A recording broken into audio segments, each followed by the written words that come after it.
Imagine this. You're a child, discovering clay. You press it, you shape it, you bake it, and it stays. You look at stone and feel its potential. You know it can be transformed. But you're born into a world that resists you, not because of your gift, but because you are a girl. From child prodigy to the walls of an asylum. That is Camille Claudel's story. And it's one that moved me profoundly when I first saw her exhibition in 2001, Out of the Shadows of Rodin, at the Singer Museum in Laren, the Netherlands. Welcome back to our talk and to the Gaze Reclaimed Part 7.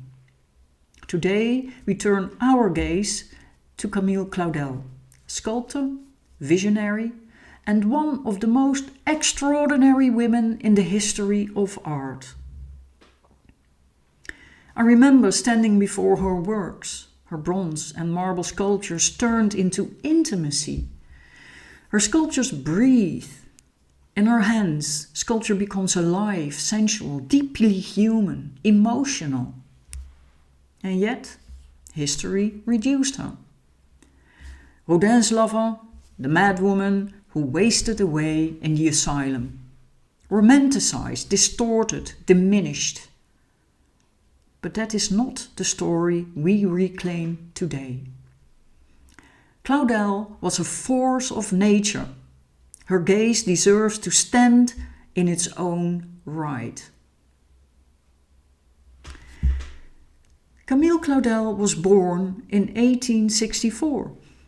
From the beginning, she knew sculpture was her path. Not painting, not drawing. Clay, marble, bronze. The hardest, most demanding of the arts. Her mother was cold, distant, emotionally stifled. But her father saw her gift and believed in her. When the sculptor Alfred Brochet recognized Camille's talent, her father made sure she could study in Paris. In 1881, Madame Claudel reluctantly moved her 3 children to Montparnasse. Paul, her brother, was enrolled in Lycée Louis le Grand. Camille entered the Académie Colarossi, one of the few places where women could draw nude male models. Bold, revolutionary for the time.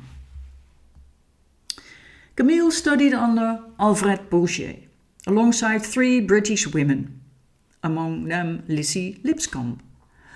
And Jessie would later be the last friend to visit Camille in the asylum.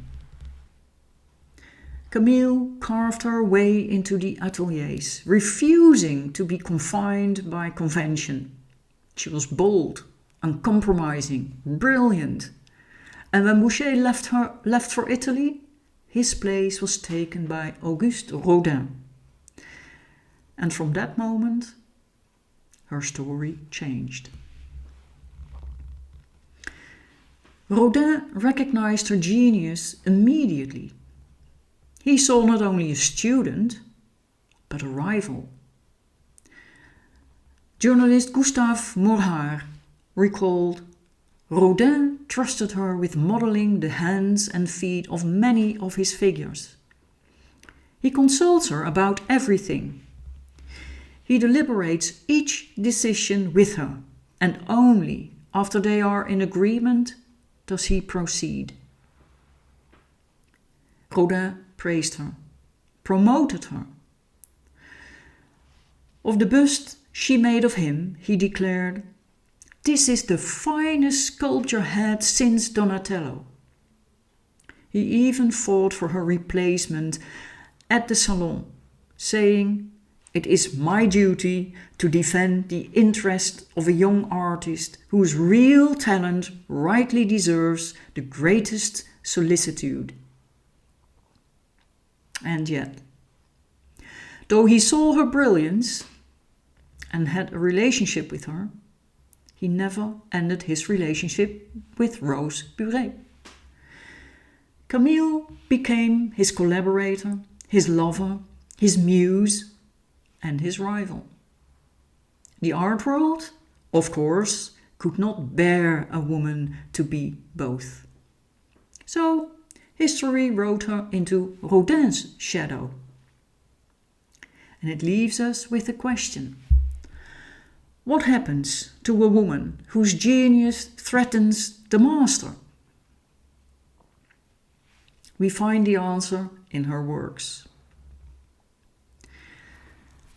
The Waltz, La Valse. We see two lovers entwined, bodies turning, bronze, alive with movement. It is sensual, but also tender, desire as intimacy. Camille wanted it in marble, for in her eyes sculpture was only incomplete until realized in stone. She cut her own marble, polishing it with the bone of a lamb's leg. She petitioned for the Ministry of Fine Arts for the commission.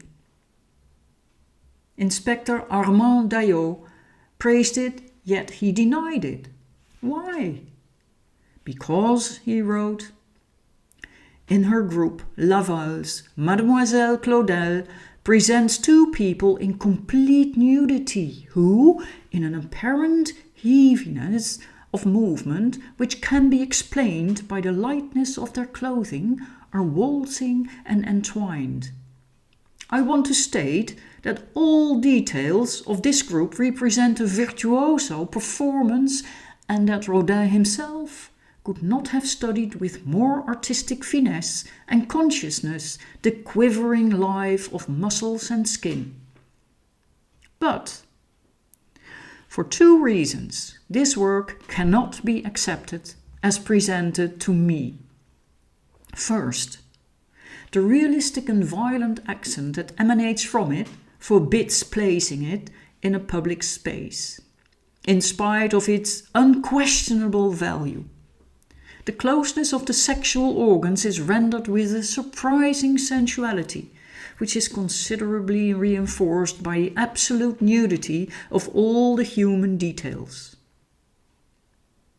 Her commission was denied, even though she gave the figure some type of clothing. Daillot wrote, "The closeness of the sexual organs is rendered with a surprising sensuality. It's too close to each other. This work cannot be accepted in a public space." Man could sculpt eroticism freely. But when a woman sculpted love, it was called indecent. Here we see the mature age, l'âge mûr, a man drawn from a woman, a young woman, by an older figure. It reads as her break with Rodin. It carries raw pain, love, betrayal, abandonment. This interpretation can be confirmed through letters Claudel wrote to her brother Paul. It is also known that Camille had at least one abortion. Also, through her brother Paul, who wrote in a letter, "Note that a person who is very close to me committed the same crime and that she has been paying for it in a house for the insane for 26 years. To kill a child, to kill an immortal soul, it is horrible. It is awful. How can you live and breathe with such a crime upon your conscience?" His judgment cut deep. Especially since Rodin once said to his wife Rose that he behaved like a man. He would, however, have taken care of Camille and the child if it was born. However, it shows how women were condemned for choosing their profession and had nothing to say over their own bodies, whilst men could sleep with women whenever it suited them. It is known that Rodin surrounded himself with other women than his wife Rose. This sculpture is named Clotho. It's one of the fates of Greek myth, tangled in the very threads she weaves. Claudel sculpted her as an age-twisted figure trapped in her own web, a haunting image of entrapment. Like a spider caught in her own web, she unsuccessfully pulled one of the skeins that fell around her and covered part of her wrinkled head. A haunting vision of entrapment and inevitability. Claude Debussy, who was a friend of her and who admired her work, was touched very differently by Clotho. The second sculpture exhibited by Camille at the 1893 Salon. He feared it, and with good reason, since Clotho was one of the three sisters who wove the fate of man. After her breakup with Rodin, Camille kept working on her art, often in very poor circumstances. She did not accept help from Rodin anymore. She did not want to teach the girls he sent to her, and only her father helped her till he died. At that time, family members were able to get a medical certificate to place a member in a mental asylum. Her brother Paul, whom she loved so much, asked for this certificate. The report focuses upon Camille's antisocial behavior. Wretched clothes, dirty dwelling, void of furniture, seclusion, and fear of going out during the day. Although his arguments point to a definite need for treatment, he fails to explain how a fearful woman who comes out only at night could be a danger to her neighbors. At no time in her life did Camille ever threaten or hurt anyone. It is hard to see how she could have been a danger to society, and doctors had not declared her mental. In a letter from the asylum, she wrote to her cousin Charles Thierry, "My dear Charles, scarcely was my letter posted than an automobile came to take me away and drove me to a mental asylum. They have me, and they are not going to let go."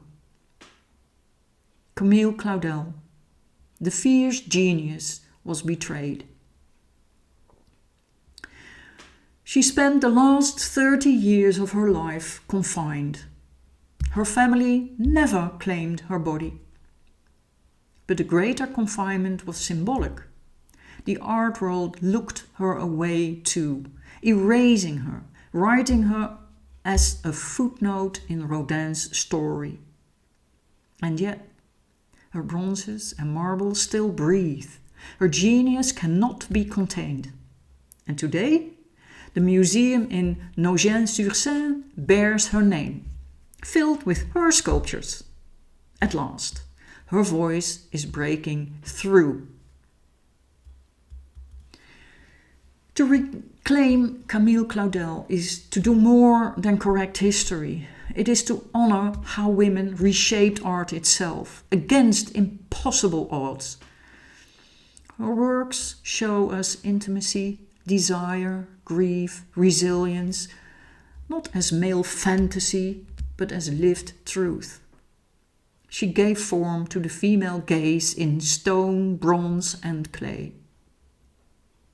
So when we look again, we don't find only Rodin's lover, not a madwoman, not a tragic shadow. We find Camille Claudel, visionary sculptor. In her hands, clay, bronzes and marble breathed, and her gaze, once silent, returns to us now, sensual, powerful, and eternal.